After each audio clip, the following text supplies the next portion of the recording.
What's up, everybody? Welcome to BioS 3 Raw TV. Well, you guys see the title. More plates, more dates is dead wrong in this instance. Bear with me. So first of all, I've seen his videos a couple times. Pretty cool guy. I don't really know his name, so unfortunately I'm going to call him More Plates, More Dates through this whole thing because I don't know his name. But I think he's not coming from a bad place. But after I watch his video, not only is he dead wrong, but this is dangerous info that he's putting out. So I feel like it's my job to put this out. I have a moral obligation to put this out. Because when you hear bullshit, I shouldn't say bullshit, but I think he's been misinformed or just doesn't understand the things that he's saying in the context he's saying it in. Now, that's dangerous because More Plates, More Dates has a lot of fucking followers and a lot of them are young kids. They listen to what he says and they're going to take it as gospel and they're going to fucking run with it. So bear with me. So the video I'm looking at right now is where he says, the title is Chris Bumstead Breaks Down His Next Cycle. Now, I started watching this video because I was curious because I made a video, of course, about Chris Bumstead's cycle also. And I thought it was a good thing that he came out and said the things that he did. And I actually gave him fucking props for it and thought it was a great thing. But watching this video with More Plates, More Dates, I got to the 8 minutes to 16 seconds part where I had to shut it off and I'm like, this video has to be made. When I get something in my head like that, I gotta go. So what he was talking about was, Chris talks about coming off. And he said, well, I don't know why these guys act like coming off is like a badge of honor. He's like, really? Is it really that healthy for you to come totally off? And I was like, here we fucking go. So what he's referring to is a bunch of bullshit that people bought into. It's a myth. It is not fucking real. And I bought into it when I was younger until I actually got around some real fucking doctors and started asking them. When I moved to Maryland, now living in Bethesda, I don't know if you guys know where Bethesda is, but that's a fucking place that people are very, very wealthy. There's a lot of doctors, scientists. I mean, there's a lot of people in the area. And the gym that I was training my clients at had people there like NBA players, NFL players. We had NHL players. We had Michael Jordan's agent was there. We had actors and actresses coming in. It was a trainer's gym, which means everybody pretty much there was training with a trainer. It was off the beaten path where nobody really knew it was there. Evander Holyfield used to come there and train. So during my time there, I got to meet a lot of doctors, a lot of scientists, and ask them questions because I got to know them just flat out about steroids that I wouldn't be able to ask a regular doctor and got their honest opinions on them. Some of these people were at the pinnacle, meaning they were at the pinnacle, the top of their chosen practice of the entire world, the leading experts in the entire world in what they were doing. That's the type of people that were there. So I started asking about this thing I had heard before I'd actually moved down there, and it was like, my doctor told me, and didn't tell me, it was like a friend of a friend. It kind of went around the gyms, and it was a big fucking myth. And what happens is it sounds good because you want it to be good, so you buy into it. Well, my doctor told me that if I keep coming on and off, it's harder on my body than if I just stay on. So therefore, I should just stay on until I'm done taking steroids, and when I'm done, just come off then, and then my body adjusts. And he said, that's a lot healthier, and it's better for me. That's the bullshit More Plates, More Dates is talking about. More Plates, More Dates is talking about. About when you come off, your body's so fucked up, so you might as well just stay on because it's easier on your body. Fucking bullshit. Matter of fact, I don't know much about More Plates, More Dates. I've seen some pictures of him. Kid looked fucking great. I don't know if he still looks like that. I don't know if they were current. Fucking big, lean, great shape. Fucking kid looked badass.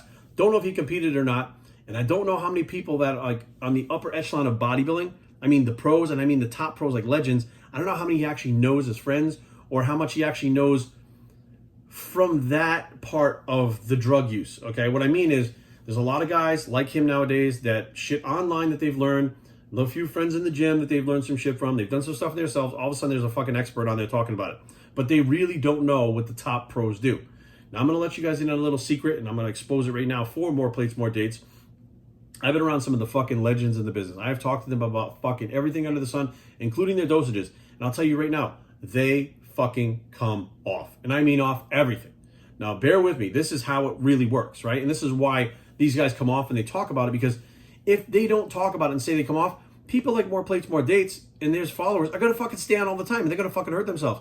Regardless of what you think, you will fuck yourself up if you never come off. That's all there is to it.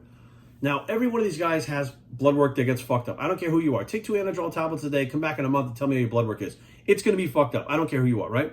So what these guys do is they don't just fucking, like More Plates, More Dates is like, it's really smart to just come off all these compounds and crash your system. Who the fuck said they crashed their system? You didn't hear Bumstead say, I stopped taking everything all at once, did you? He said he's had 14 months in between the fucking Olympias. And he says he does come off once a year. He didn't say he fucking stops taking them the day after the Olympic crashes his system. He didn't say that whatsoever. And the way they do it is like this. Anybody that's ever had to come off for any amount of time, this is the way they've done it, or at least the people in the know do it like this. You start tapering your dosages, right? You start cutting out the shit right away that's very harsh. You cut out your estrogen blockers and things like that. You reduce them first before you cut them out. But those things usually you cut them out first, but you start reducing the drugs, right? You take the things that are the more harsh, like tren you reduce right away. You just get it out of your system, right? But all your other hormones are going to stay high. And over a certain amount of weeks, you come down, you come down, you come down, you come down, you taper down, just like you wind up tapering up. It's just like a fucking reverse diet. It's the same fucking thing. Except now you're going down at the same rate. And what happens is you get down to that very last little bit, right? Let's say you're on like 500 milligrams or whatever the case may be. You drop down to 200 milligrams for a couple of weeks, and then all of a sudden it's time to jump off. Now he's talking about, well, the stress from your HPTA. Listen, first of all, coming off the drugs and crashing your system is nowhere near as stressful as loading your fucking body with tren year round, or loading your body on drugs, or staying on fucking drugs year round. Nowhere fucking near it. Your blood work will get fucking 10 times better for however long you're off than if you fucking stay on. If you keep that blood work fucked up, you will get fucked up. I don't give a shit what anybody says. That is the facts. So now after they come off, they're off the drugs, and they go on a maintenance dosage of HCG, probably about 250 IUs every other day or something like that. Now, I'm not a doctor. I'm not telling you to do that. I'm telling you what I hear some of these people do, right? This is for informational purposes only. So they go on that to kick their HPT back up, and you don't see any fucking gains. You don't even really fucking feel that. But it does let your body increase testosterone enough by using the HCG for that period of time while you're off to not crash your fucking system. Now, Rich Piana comes to mind. He would go off completely and take HCG. Now, he used a lot of it. He abused HCG. When I talked to him about it, and his advice to me was like 2,500 IUs a day to come off because he didn't want to lose any of his size. So he was basically trying to push his body back up. And he wouldn't, I don't know how long he would really come off, but trust me, I did it when he told me to do it. It's fucking weird. You don't want to do it. It's fucking, just stick with the regular HCG protocol. Don't fuck with those high dosage things, right? And what they do is they stay on the HCG for a certain period of time, and their blood work gets better and better, and they're getting healthier and healthier. And that stress on the body, it heals. Your body fucking heals. So if you're off for a month, how long do you think it takes your fucking body to heal? When you cut yourself, how long does it take to heal, right? When you train muscle, how long does it take for it to recover and then grow?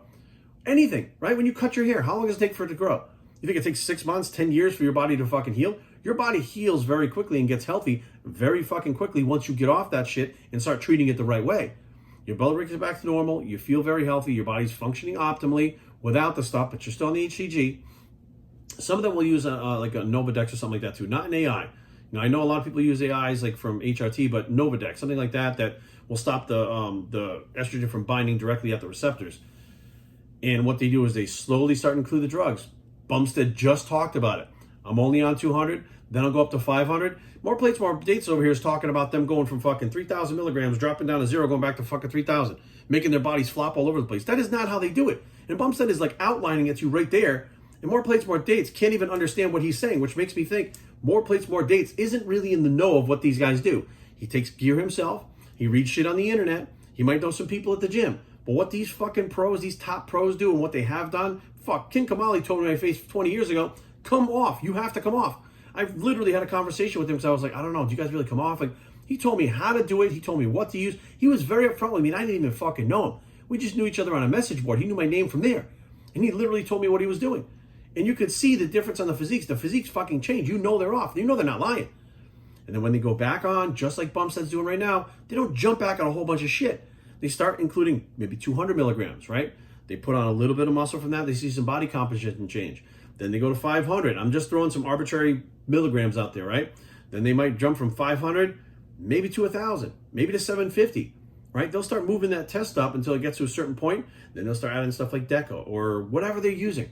And again, 200 milligrams. So now you get your test over here, 200 milligrams of Deca, right? Maybe a week or two they'll do that. Might jump it to 600 milligrams. They'll slowly come back up again, right? And you'll see their bodies changing, but they don't all of a sudden just fucking blow up because they started back on 5 grams of gear. They slowly bring it back up again, but when they're off, they're taking HCG, which is not a steroid.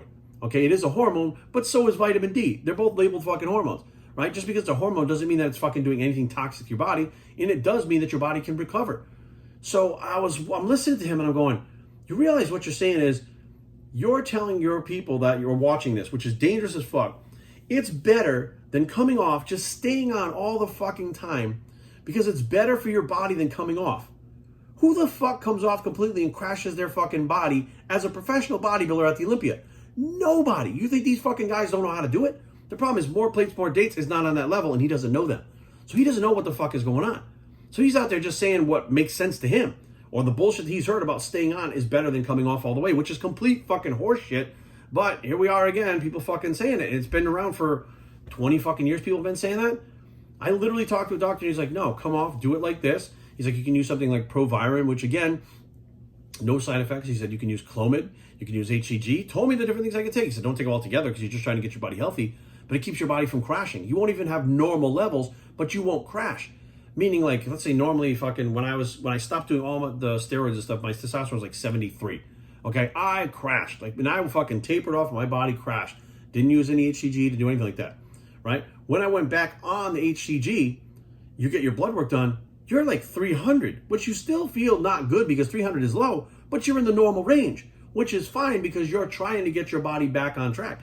So you're not below the normal range. You're not in danger. You're not unhealthy. Your body can heal. You're getting better and you're getting healthier over that period of time while you're off those drugs, right? So telling people that you should stay on instead of coming off is not just irresponsible. It's going to fucking hurt somebody. That makes him liable. I hope he takes this video down after he sees this and realizes, oh, fuck, I probably should shut my mouth at this shit, because this is the problem with the internet. A lot of people say a lot of things they know nothing about that they think they do that makes sense to them, that seems logical, but that's not actually what's going on. So beware, guys. No, staying on all the time is not better than fucking coming off, even if it's for a month, right? 2 months, whatever the case may be. Bumstead said flat out he comes off once a year. He didn't say whether it was a month, 2 months, 6 months. He doesn't have to make a weight class. He doesn't have to gain any more fucking mass. That guy is not going to be beat by a bigger guy. Okay, he's got plenty of mass and density. If someone comes along, it's because they're going to have better genetics, better shape, whatever the case may be, better density, whatever, but not necessarily bigger. So therefore, he doesn't have to be on all year long. He can come off for long periods of time. We don't know. In 14 months, you think he's been on 200 milligrams for 14 months? I guarantee you, when he came out of the fucking Olympia, and I don't know him for a fact that he did this, I guarantee he tapered down over 14 fucking months. Got off for probably a month, 2 months, maybe about 2 months, right? Got off for about maybe 2 months. Blood work and stuff was okay. Went back on the 200, and now he's getting ready to go back up. But again, he's doing blood work again to see if anything's happening with that 200, right? If everything's good with that 200, he'll go back up. He said maybe to 500. When he goes up to 500, he'll track his body and see where he's at, because he got off and got healthy. And I don't think people realize that that's how these top guys do it. Like we saw Rami again this year, downsized, more fat than ever. He's been off for a period of time, right? I've seen other bodybuilders, I don't want to say their names, downsized because why? They are fucking coming off. They're getting their blood work done more now than ever before because people are talking about it and it's out in the public. They're getting healthier now more than ever in the past. In the past, people just fucking skipped their blood work, took whatever the fuck they want, figured nothing's going to happen, and then fucking people started having issues, right? Blood work comes back fucked up. Next thing you know, they're fucking like, I don't know how long I'm going to be able to keep this up. There are fucking guys that have walked away from competition after having short fucking careers, right? Trey Brewer comes to mind. Look at that guy, right? Look at the shit that he did to his body, blowing up and down. He was gone after a year, right? You got people like Greg Kovacs. That fucking dude was always 400 fucking pounds in the offseason. He was competing at like 355 pounds or some shit like that. He got up to 450 at the max in the offseason. He fucking died. You think he was coming off? No.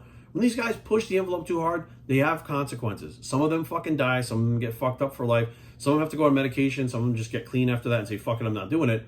But all these motherfuckers come off at some point to get their blood work right. And it's not more stressful on their fucking body than competing at the Olympia and all the shit that they were on. Or even Dallas McCarver is another perfect example. And I'm going to be 100% transparent with you guys, right?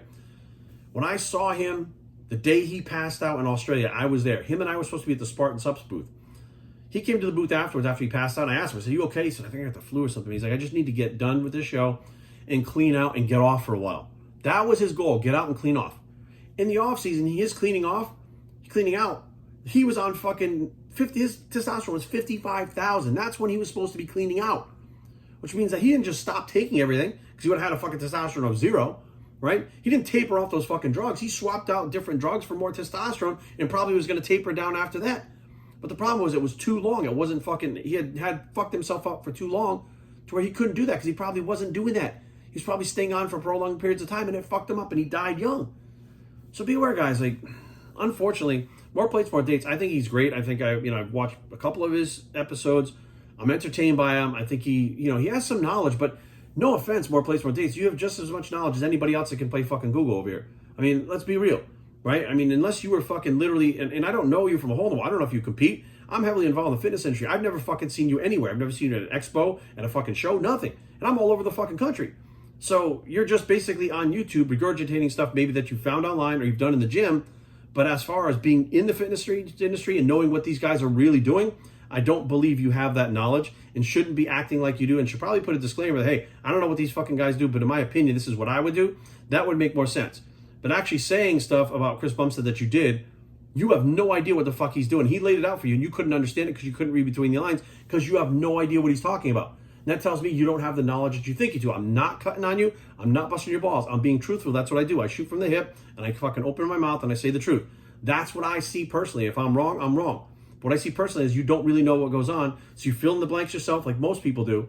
The next thing you know, you put it on YouTube with 1.33 million fucking subscribers. And all of a sudden that becomes fact and people start talking about it. And next thing you know, that's a fucking thing. Never coming off because it's safer for your body to stay on, right? So let's be real, guys.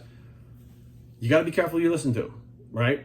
And you got to take things with a little bit of a grain of salt. Does that make fucking sense? Does that make any fucking sense that he's saying, well, when you come off and crash your system, you think these guys are crashing your fucking system? Is that what you really think? You think these guys just jump off at the end of a fucking show and they just leave it at that? I thought so. BioSheChang@gmail.com. Leave comments down below, but don't fight. BioSheChang.com is a blog. It's the In the Know Bicep, and we are out.